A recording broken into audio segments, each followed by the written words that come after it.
This generated us 19,990, almost $20,000 revenue. He's there. He's gone. He's back. I'm out. What's up, everybody? How are you? Good.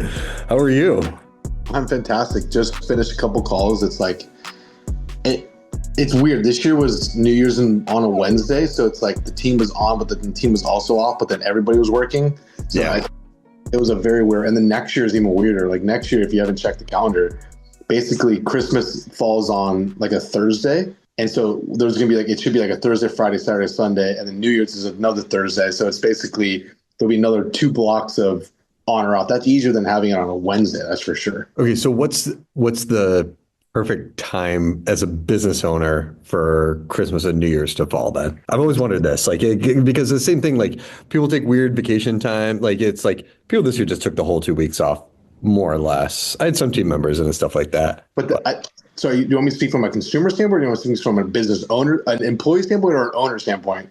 Oh, D, all of the above. Okay. So I think from an employee standpoint, you want this scenario and next year's scenario, because you're like, I technically could take it all off and I can't get blamed for not working because it's still holiday and I could be traveling or people could be visiting me. So you kind of want the confusion of like, you're going to take the 31st off because it's New Year's Eve. You're going to take the New Year's Day off. And then Thursday or Friday, like you could maybe do like half-ass work. And then from an employer standpoint, it's miserable because like, I don't know how hard to enforce. Kind of feel in my heart that I don't want to push them as hard.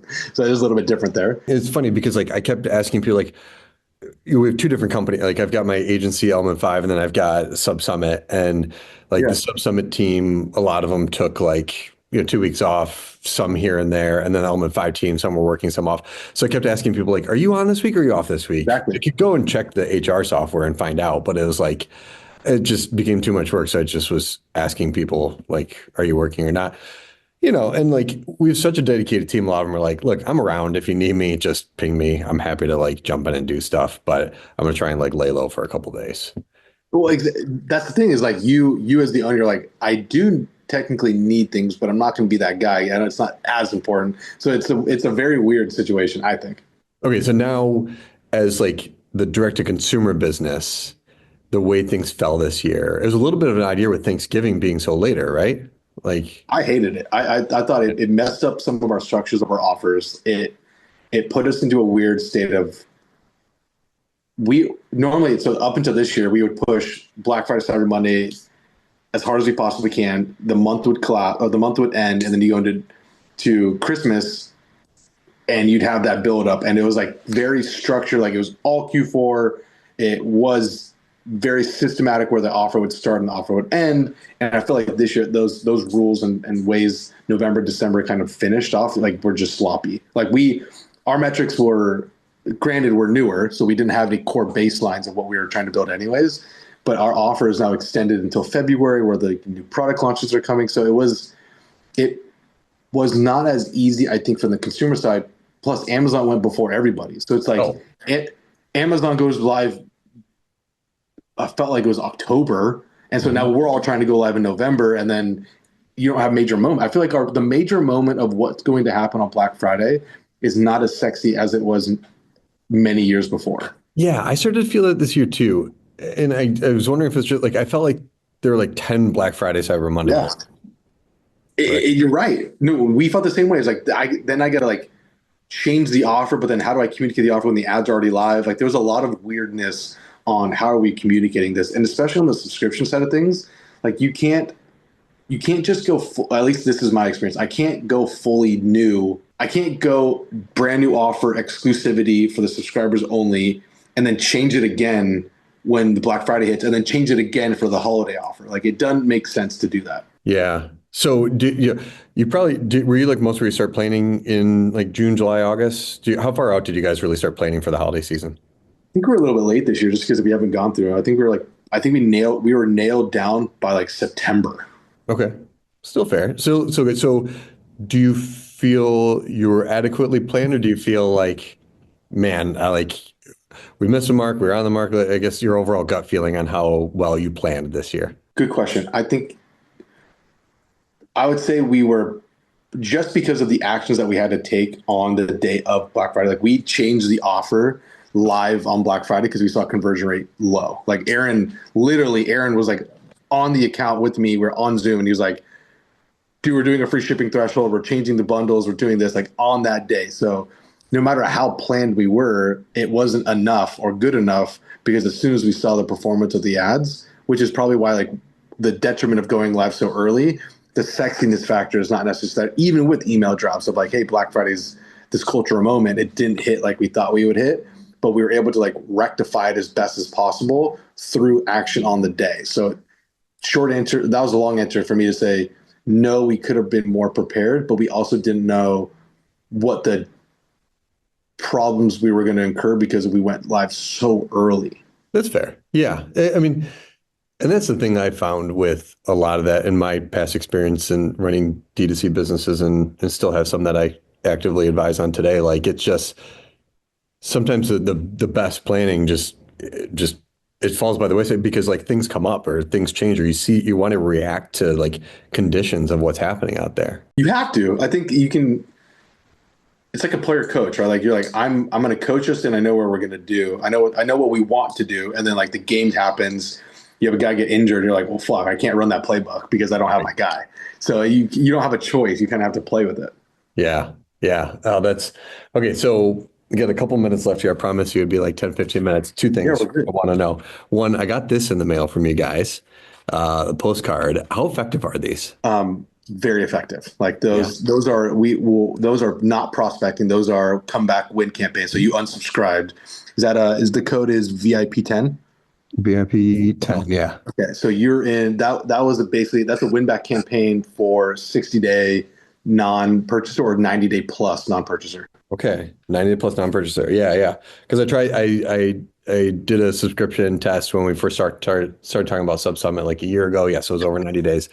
You find good redemptions? Like, is this the ROI on the postcard? Like, is it worth it? Do you want me to pull it up right now and tell you? Yeah. No, it is. I was pleasantly surprised. First off, Post Pilot guys are great people. So like, I love. Who's this through? Give them a shout out. Post Pilot. So I generally speaking, I love them as. I've known that those guys are just great at what they do, and so it's easy to use. It's pretty much a programmatic postcard. And so I'll look at my segment right now. So I'm looking at segments and logged in. We did our January 25 win back campaign. And that's the one I believe you got. Yeah, last 108. Yes, VIP non-purchaser. We've missed you. Let's land some at your doorstep soon. I love that on there. I think the guys did really, really good. And the design is like not overwhelming. So I was pretty. Into, you this rediscover the perfect alcohol alternative. We've refined our formula and created something incredible. So it's, now that even piques my interest. Like, if I maybe different for the taste before, is it different? Yeah, that sort of thing. No, you're reading into it the correct way. So we have, let's put it this way: the minimum ROAS we have is a 5.6. Mm-hmm. So this campaign that we're talking about was fourth. We sent 4,184 cards. It drove $12,846 in revenue, and the ROAS is telling me a 5.06. The average cost of conversion is $29.50, and that was launched December 24th. So we have an even earlier one, which I think you're a part of. This is a Black Friday Cyber Monday 24 win back one time. So this is the one you're in. We sent 2,943 postcards. This generated us $19,990, almost $20,000 revenue to 12.4x return, dude. It's basically a $11 CPA. It's crazy. That's fantastic. I mean, you're happy with that, right? I think so. I mean, yeah. First off, you guys are gone. Like you're lapsed. Like I don't even know what you're doing anymore. Yeah. We're not hitting you in the email. We can't message you anymore. We can't hit you in subscription because you're not paused. So the only way we can really get back in it, and you remember some of our core demographic guys and girls are the middle to older demos, and like they're opening that mail. I laugh because we said I don't even know what you're doing anymore. I think of Will Ferrell, like, Mom, the meatloaf. I don't even know what she's doing there. No one ever knows. All right, last thing, and I'm gonna let you get back to your day. Your prediction, any sort of prediction for this year, a big bold prediction for 2025. It could be business, could be personal. I have so many other things I want to talk to you about, but we're going to keep this on time today. But Yeah, I we know. appreciate the It's prediction. good. It's good to hear from you. I think we owe ourselves a little bit of Yeah. bro catch up time. I think the further we get away, and I just watched this report on trends. We're officially the COVID era is officially behind us. Like the adoption rate where it was 5 years now, fully Yeah. removed, and our the I guess like the penetration is at a 16. I read during COVID it was a 16.4% e-commerce penetration. What that COVID spike drove, and for the last 4.5 5 years, we're now broken. 2024 was a 16.2% e-commerce penetration. So the actual like spike hit in COVID, and then it kind of recalculated. Now we're kind of back up to where it would have been, or we're at the normal trajectory of what it would have been if we didn't have that acceleration of COVID and online shopping. So all this to say is, I think we're back to where we should have been, which is good for us because we're not new to the space. So I think we can navigate it correctly. And so I'm predicting this year to be an incredible year, but a little bit better than 2024. I think that was the end of people trying to hope that their business was going to work, and now they are either established or closing it down, and maybe going to work for people that are having it and figuring it out. So that's good for us. That means good people might be on the market. That's interesting. A lot of good talent coming out there, and things are on the right trajectory. I think so. That's amazing. All right, Nick, I'll let you get back to your day. I appreciate you taking the time to chat with me real quick here. Take care, Bob. Hey, Yeah. happy New Year. Same to you. Really good to talk to you. Bye. Talk more soon. Bye.